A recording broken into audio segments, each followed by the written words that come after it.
அத்தியாயம் 3. தியானம் செய்ய கற்றுக்கொள்ளுங்கள். தியானம் மிக சிறந்த நடைமுறை சார்ந்த விஞ்ஞானம். தியானம் இறை அனுபூதி பற்றிய விஞ்ஞானமாகும். அதுதான் இந்த உலகத்தில் மிக சிறந்த நடைமுறை விஞ்ஞானம். பெரும்பாலானோர் அதனுடைய முக்கியத்துவத்தை புரிந்து கொண்டு அதன் பயன் தரும் விளைவுகளை அனுபவிப்பார்களே, ஆனால் தியானம் செய்ய விழைவர். தியானத்தின் இறுதியான இலக்கு இறைவனை பற்றிய உணர்வு பூர்வமான விழிப்புணர்வே ஆகும் மற்றும் அவனுடனான ஆன்மாவின் நிரந்தர ஒன்றிய தன்மையையும் அடைதலாகும். மனிதனின் வரம்புக்குட்பட்ட திறன்களை படைப்பவனின் சர்வ வியாபாரத்திற்கும் சர்வ சக்திக்கும் அடக்கி உபயோகத்திற்கு கொணருவதை விட இன்னும் அதிக நோக்கம் கொண்டதாகவும் பயனுள்ளதாகவும் எந்த சாதனை இருக்க முடியும்? இறை அனுபூதியானது தியானம் செய்பவர்களுக்கு இறைவனின் அருளாசிகளான அமைதி, அன்பு, ஆனந்தம், ஆற்றல் மற்றும் அறிவு ஆகியவற்றை வழங்குகிறது. தியானம் ஒருமுகப்படுதலை அதனுடைய மிக உயர்ந்த வடிவத்தில் உபயோகப்படுத்துகிறது. மன ஒருமுகப்படுதல் கவனத்தை திசை திருப்பும் விஷயங்களிலிருந்து விடுவித்து அதில் ஒருவர் ஆர்வம் கொண்டிருக்கும் எந்த எண்ணத்திலும் மீதும் குவிப்பதில் அடங்கியுள்ளது. தியானம் என்பது கவனமானது அமைதியற்ற தன்மையிலிருந்து விடுவிக்கப்பட்டு இறைவன் மீது குவிக்கப்படுகின்ற ஒருமுகப்படுதலின் அந்த சிறப்பு வடிவமாகும் தியானம். எனவே இறைவனை அறிவதற்கு பயன்படுத்தப்படுகின்ற ஒருமுகப்படுத்தலாகும். தயார் செய்வதற்கான குறிப்புகள்: ஒரு நேரான நாற்காலியில் அல்லது ஒரு திடமான மேற்பரப்பின் மீது சப்பனமற்ற நிலையில் அமரவும். முதுகுத்தண்டை நேராகவும் முகவாக்கட்டை தரைக்கு இணையாகவும் வைக்கவும். நீங்கள் சரியான அங்க நிலையை மேற்கொண்டிருந்தால் உங்களுடைய தேகம் நிலையாக ஆயினும் தளர்ந்திருக்கும். அதனால் ஒரு தசையை கூட அசைக்காமல் முழுவதுமாக அசைவற்று இருப்பதற்கு சாத்தியமாகும். அமைதியற்ற தேக அசைவுகளையும் சரிப்படுத்தல்களையும் தவிர்க்கப்பெற்ற இத்தகைய அசைவின்மை ஆழ்ந்த தியான நிலையை அடைவதற்கு இன்றியமையாததாகும். கண்ணிமைகளை பாதி மூடிய வண்ணம் அல்லது உங்களுக்கு மிகவும் சௌகரியமாக இருக்குமானால் முழுவதுமாக மூடிய வண்ணம் பார்வையையும் கவனத்தையும் புருவங்களுக்கு இடையே உள்ள ஒரு புள்ளியின் வழியாக பார்ப்பது போன்று குவித்தவாறு மேல் நோக்கி பார்க்கவும். ஆழ்ந்த ஒருமுகப்பட்டிருக்கும் ஒரு நபர் தனது புருவங்களை இந்த புள்ளியில் பெரும்பாலும் நெருக்கிறார். ஒன்றை கண்ணால் பார்க்கவோ அல்லது கண்களை சிரமப்படுத்தவோ வேண்டாம். ஒருவர் தளர்ந்திருந்து அமைதியாக மன ஒருமுகப்பட்டிருந்தால் மேல்நோக்கு பார்வை இயல்பாகவே வரும். முக்கியமானது என்னவென்றால் புருவங்களுக்கு இடையில் உள்ள புள்ளியில் முழு கவனத்தையும் நிலைக்க வைப்பதுதான். இதுதான் கூடஸ்த கிறிஸ்து உணர்வு நிலை மையம். கிறிஸ்துவினால் கூறப்பட்ட ஒற்றை கண்ண இருப்பிடம். கண்ணானது சரீரத்தின் விளக்காய் இருக்கிறது. உன் கண் ஒன்றாக இருந்தால் உன் சரீரம் முழுவதும் வெளிச்சமாயிருக்கும். தியானத்தின் நோக்கம் நிறைவேறியதும் பக்தன் தனது உணர்வு நிலை தானாகவே ஆன்மீக கண்ணில் ஒருமுகப்படுத்துவதை காண்கிறான். மேலும் தனது அக ஆன்மீக ஆற்றலிற்கு ஏற்ப பரம்பொருளுடனான தெய்வீக ஒன்றிய தன்மையின் ஆழ்ந்த பயமான நிலையை அனுபவிக்கிறான். தொடக்க சுவாச பயிற்சி. இப்போது விவரிக்கப்பட்ட தியான நிலையில் நீங்கள் நிலை பெற்றவுடன் தியானத்திற்கான அடுத்த முன்னேற்பாட்டு நுரையீரலில் சேர்த்து வைக்கப்பட்டுள்ள அமைதியின்மையை விளைவிக்கும் கரியமில வாயுவை கார்பன் டை ஆக்சைடு நீக்குவதாகும். வாயின் வழியாக இருவெளி சுவாசத்தில் சுவாசத்தை வெளியேற்றவும். இவ்வொலி சுவாசத்தினால் மட்டுமே எழுப்பப்படுகிறது, குரலினால் அல்ல. பின்னர் நாசி துவாரங்கள் வழியாக ஆழ்ந்து உட்சுவாசிக்கவும் மற்றும் 6 எண்ணிக்கைக்கு முழு தேகத்தையும் இருக்கவும். இருவெளி சுவாசத்தில் வாயின் வழியாக சுவாசத்தை வெளியேற்றி இறுக்கத்தை தவிர்க்கவும். இதை 3 தடவைகள் திரும்ப செய்யலாம். இறைவனின் ராஜ்யத்திற்குள் நுழைவதற்கான முதற்படியாக பக்தன் நிமிர்ந்த முதுகுத்தண்டுடன் சரியான தியான அங்க நிலையில் அசைவற்று அமர வேண்டும் மற்றும் தேகத்தை இறுக்கி தளர்த்த வேண்டும். ஏனெனில் தளர்த்துவதன் மூலம் உணர்வு நிலையானது தசைகளிலிருந்து விடுவிக்கப்படுகிறது. யோகியானவன் பல முறைகள் உச்சுவாசத்தின் போது தேகத்தை இறுக்கியும் வெளிசுவாசத்தின் போது தேகத்தை தளர்த்தியும் சரியான ஆழ்ந்த சுவாசத்துடன் துவங்குகிறான். ஒவ்வொரு வெளிசுவாசத்துடனும் தேக அசைவின்மை நிலை அடையப்படும் வரை எல்லா தசை இறுக்கமும் இயக்கமும் அகற்றப்பட வேண்டும்.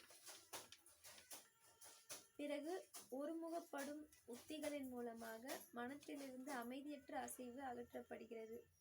உடல் மற்றும் மனத்தின் முழுமையான அசைவற்ற நிலையில் யோகியானவன் ஆன்ம இருப்பின் சொல்லற்கரிய அமைதியை அனுபவிக்கிறான். தேகத்தில் உயிர் குடிகொண்டுள்ளது, மனத்தில் ஒளி குடிகொண்டுள்ளது, ஆன்மத்தில் அமைதி குடிகொண்டுள்ளது. ஒருவர் ஆன்மாவினுள் எவ்வளவு ஆழமாக செல்கிறாரோ அவ்வளவு அதிகமாக அந்த அமைதி உணரப்படுகிறது. அதுதான் உயர் உணர்வு நிலை. வெகு ஆழ்ந்த தியானத்தின் மூலம் பக்தன் அமைதியின் அந்த விழிப்புணர்வை விரிவடை செய்து அவனுடைய உணர்வு நிலை பிரபஞ்சம் எங்கும் பரவுகிறது எனவும் அனைத்து உயிரினங்களும் அனைத்து படத்தையும் அந்த அமைதியில் விழுங்கப்படுகின்றன எனவும் உணரும்போது அவன் பிரபஞ்ச பேருணர்வு நிலையினுள் பிரவேசிக்கின்றான். அமைதி எங்கும் உள்ளது என அவன் உணர்கின்றான். மலர்களில் ஒவ்வொரு மனிதனின் வளிமண்டலத்தில் அவன் பூ உலகத்தையும் மற்றும் அனைத்து உடல்களையும் அந்த அமைதி கடலில் மிதந்து கொண்டிருக்கும் நீர்க்குமைகளை போன்று காண்கிறான். தியானத்தில் பக்தரால் முதலில் அனுபவிக்கப்படுகின்ற அக அமைதி அவனுடைய சொந்த ஆன்மாவாகும். ஆழ்ந்து செல்வதன் மூலம் அவன் உணர்கின்ற மிக பரந்த கன்ற அமைதி இறைவனாகும். எல்லாவற்றுடனும் ஒன்றியிருத்தலை அனுபவிக்கின்ற பக்தன் தனது எல்லையற்ற அக அறிவு சக்தி எனும் ஆலயத்தில் இறைவனை ஸ்தாபித்து விட்டவனாவான்.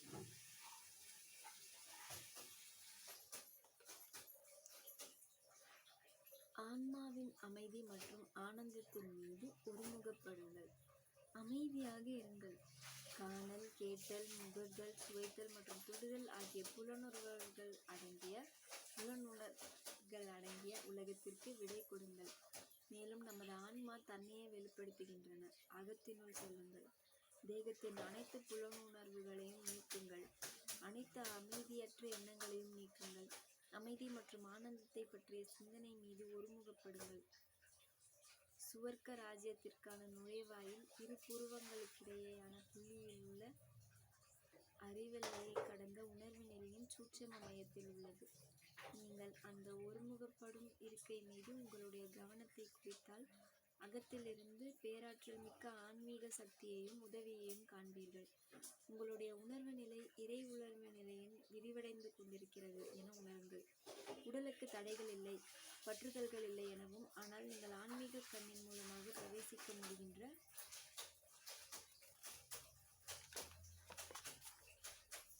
இறைவனின் ராஜ்யத்தினுள் மேலும் முன்னேறி கொண்டிருக்கிறீர்கள் எனவும் உணருங்கள்.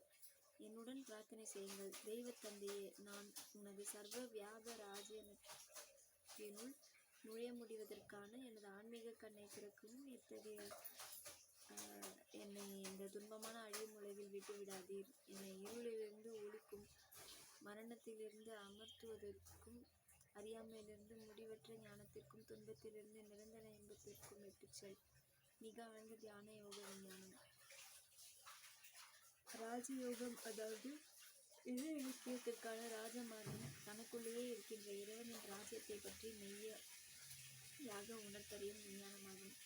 ஒரு உண்மையான குருவிடமிருந்து தீட்சையின் போது பெற்றுக்கொள்ளும் அகமுக நோக்கை பற்றிய புனித யோக உத்திகளை பயிற்சி செய்வதன் வாயிலாக ஒருவர் அறிவெல்லையை கடந்த உணர்வு நிலையின் ஸ்வர்க்க பிரதேசங்களுக்குள் செல்வதற்கு நுழைபாதைகளான முதுகுத்தண்டு மற்றும் மூளையில் உள்ள உயிர் சக்தி மற்றும் உணர்வு நிலையின் சூட்சும மற்றும் காரண மையங்களை விழிப்புற செய்வதன் மூலமாக அந்த ராஜ்யத்தை காண முடியும். பிரார்த்தனை மட்டுமே போதாது. மக்கள் தாங்கள் மிக கடுமையாக பிரார்த்தனை செய்தும் கூட இறைவனிடமிருந்து ஏன் ஒரு தனிப்பட்ட மறுமொழி கிடைப்பதில்லை என வியக்கிறார்கள். அவர்களுக்கு தியானம் செய்வது எப்படி என தெரியவில்லை. அதனால்தான்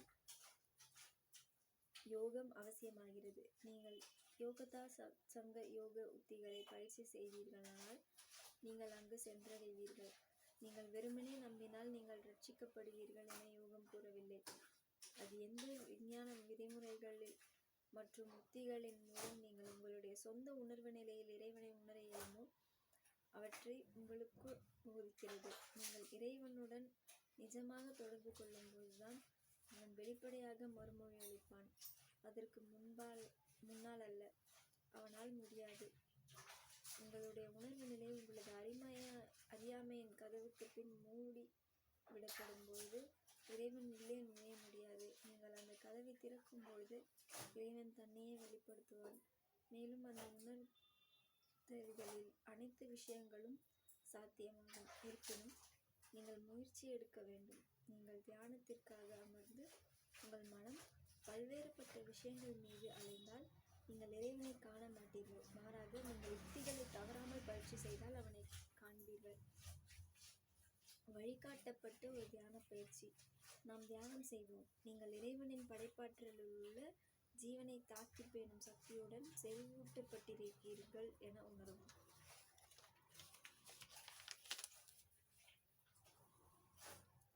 இறைவனின் என்றும் நீடித்திருக்கும் உணர்வு நிலையானது.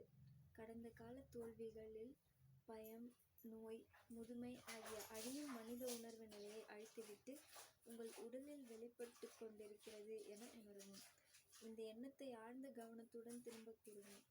எந்தையே, நீ எனது உடலில், எனது மனதில், எனது ஆன்மாவில் உள்ளாய். நான் உனது பிரதிபிம்பத்தில் படைக்கப்பட்டுள்ளேன். உனது என்றும் நீடித்திருக்கும் இளமை, சக்தி, அமரத்துவம் மற்றும் ஆனந்தத்துடன் என் உடல், மனம் மற்றும் ஆன்மா ஒளிரும்படியாக அருள் புரிவாய். ஓம் சாந்தி சாந்தி சாந்தி. அமைதி மீதான தியானம். அனைத்து தீவிர ஆர்வத்துடனும் உங்களுடைய இதயபூர்வமாகவும் மானசீகமாகவும் இறைவனை அழையுங்கள்.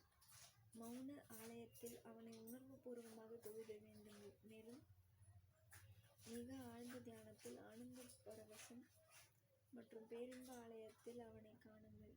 உங்களுடைய எண்ணங்கள் மற்றும் உணர்வுகளின் வாயிலாக உங்களது அன்பை அவனிடம் உங்களுடைய முழு இதயத்துடனும் மனத்துடனும் ஆன்மாவுடனும் வலிமையுடனும் செலுத்துங்கள்.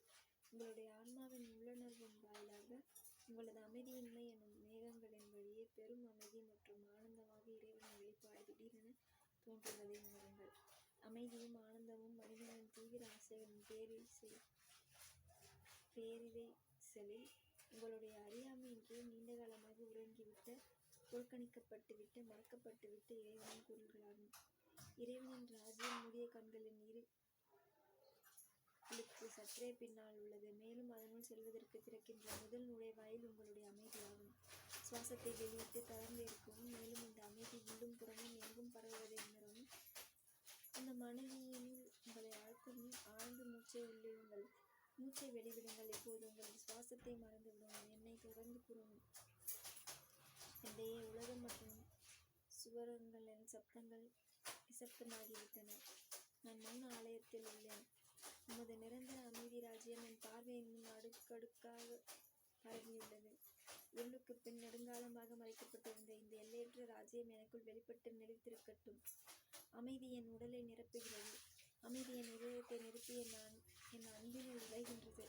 உள்ளும் புறமும் எங்கும் அமைதி. இறைவனே அமைதி. நான் அவனது குழந்தை. நான் அமைதியாவேன். இறைவனும் நானும் ஒன்று. எல்லையற்ற அமைதி என் வாழ்வை சூழ்ந்து என் இருப்பின் எல்லா நொடிகளையும் உருவுகிறது. எனக்கே அமைதி, என் குடும்பத்திற்கு அமைதி, என் தேசத்திற்கு அமைதி, என் உலகத்திற்கு அமைதி, என் பிரபஞ்சத்திற்கு அமைதி. எல்லா தேசத்திற்கும் நல்லெண்ணம், எல்லா உயிரினங்களுக்கும் நல்லெண்ணம். ஏனெனில் அனைவரும் எனது சகோதரர்கள். மேலும் இறைவன் நமது பொதுவான தந்தை. நாம் இறைவன் மற்றும் சக்தியை தனது தலைவர்களாக கொண்டு உலக ஐக்கிய நாடுகளில் வாழ்கிறோம். தெய்வ தந்தையை, விண்ணுலகில் உள்ளது போல் உனது அமைதி சாம்ராஜ்யம் மண்ணுலகிலும் வருவதாக. அதனால் பிரிக்கும் தன்மையுள்ள இணக்கமின்மையிலிருந்து விடுபட்டு உடல், மனம் மற்றும் ஆன்மாவில் உந்தன் உலகின் பரிபூர்ண குடிமகளாக ஆவோம். நீங்கள் தெய்வீக மறுமொழியை உணரும் வரை தியானம் செய்யுங்கள்.